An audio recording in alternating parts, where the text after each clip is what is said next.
नमस्कार, मैं सुबोध कुमार। आप देख रहे हैं खबर नेशनल टाइम्स। जानकारी के लिए बता दें कि औरैया में एक दलित छात्र को इतना पीटा गया कि उसकी 18 दिन के इलाज के दौरान मौत हो गई। इसके बाद इस घटना को लेकर उत्तर प्रदेश के औरैया में बड़ा बवाल हो गया और मामला बेकाबू होता चला गया। गुस्साए लोगों ने न्याय न मिलने पर प्रशासन का विरोध किया, जगह जगह आगजनी की, पुलिस की गाड़ी पर पथराव किया।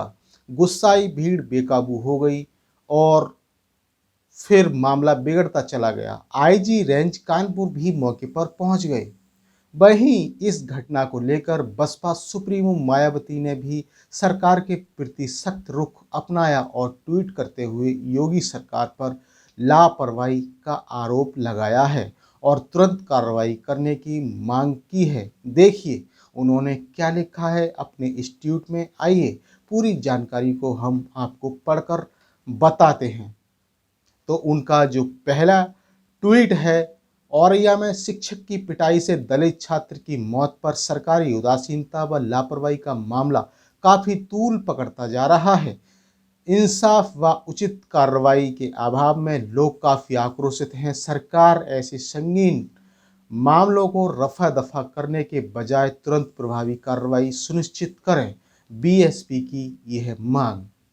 और वही बसपा सुप्रीमो आगे दूसरे ट्वीट में कहती हैं। क्या है दूसरा ट्वीट उनका, देखिए बताते हैं पढ़कर।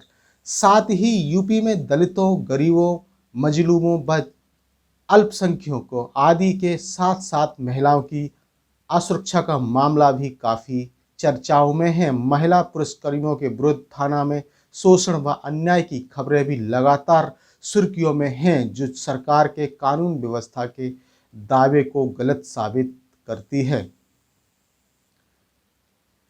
और इस घटना को लेकर बसपा के राष्ट्रीय कोऑर्डिनेटर आकाश आनंद ने भी ट्वीट किया है। उन्होंने भी सरकार के प्रति सख्त रुख अपनाया है। ट्वीट के माध्यम से सरकार पर निशाना साधा है और उन्होंने राजस्थान जैसी घटना, मटके वाली घटनाएं भी याद दिलाई। और क्या कहा ट्वीट में, आइए हम पूरा ट्वीट आपको पढ़कर बताते हैं। जैसे कि पहला ट्वीट है, कभी मटके से पानी पीने पर, तो कभी परीक्षाओं में गलत जवाब देने पर, तो कभी अच्छे कपड़े पहनने के लिए, तो कभी दाढ़ी मूछ रखने के लिए। असल में ये सब सिर्फ बहाने हैं। इन बच्चों को अपनी जान से हाथ सिर्फ इसलिए धोना पड़ा क्योंकि वो बहुजन समाज से आते हैं। और वहीं उन्होंने जो दूसरा ट्वीट किया है वो है, औरैया की ये घटना इस बात का सबूत है कि कुछ लोगों को हमारे नाम तक से नफरत है और हम पर जुल्म का सिर्फ एक बहाना खोजते हैं। वो ऐसा इसलिए कर पाते हैं क्योंकि उनको यकीन है कि कानून उनका कुछ नहीं बिगाड़ सकता।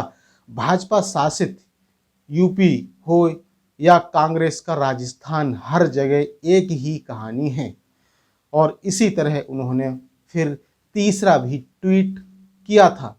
और तीसरा ट्वीट क्या लिखा है, इन अत्याचारों को रोकने के लिए आपको फिर से शासक बनना होगा। आपको सत्ता की चाबी अपने हाथों में लेनी होगी। आपको याद दिला दूं कि सत्ता में आने के बाद आदरणीय मायावती जी ने अपने समाज पर हुए अत्याचारों की पुरानी से पुरानी फाइलें खुलवाकर दोषियों को दंड दिया था। तो ये थी औरैया को लेकर हमारे पास सबसे बड़ी खबर। और इसी तरह की खबरों से जुड़े रहने के लिए हमारे चैनल खबर नेशनल टाइम्स को सब्सक्राइब करें। सब्सक्राइब करते समय बेल आइकन जरूर दबाएं, जिससे कि आपके पास नए नए खबरों की नोटिफिकेशन आते रहें। तब तक के लिए मैं सुबोध कुमार लेता हूं आपसे इजाज़त। धन्यवाद और नमस्कार।